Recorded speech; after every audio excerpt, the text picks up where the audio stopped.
আল্লাহ যদি মানুষকে দেয়, মানুষ শত্রুতা মানি কইরা কখনোই কিছু করতে পারে না। কারণ দেওয়ার মালিক তো আল্লাহ। বিপদে পড়লে চামো আমরা আল্লাহর কাছে, আর মন বইরা হাত বইরা দিবে আল্লাহ। আর সেখান থেকে যদি কেউ চায় চুরি বাটপারি ডাকাতি কইরা নিয়ে যাইতে, নিয়ে বিপদে ফালাইতে, সেটা নিতে পারবে, ক্ষণিকের জন্য কষ্ট দিতে পারবে, কিন্তু সেটা চিরস্থায়ী কোনো কাজ না। এটার আল্লাহর কাছেও এটার একটা হিসাব আছে, সেই হিসাবটা যারা যারা পরিমাণে দিতে হবে।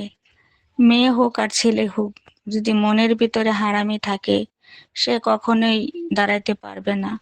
কারণ একটার পরে একটা ঝামেলা তার থাকবেই।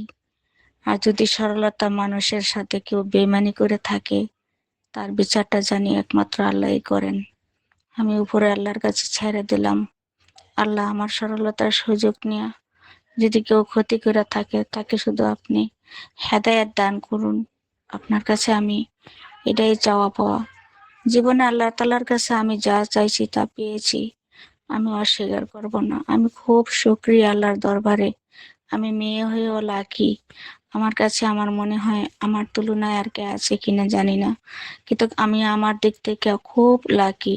আল্লাহর কাছে শুকরিয়া আদায় করি সব সময়। আল্লাহ আমাকে এত দিয়েছেন যা কল্পনার বাইরে।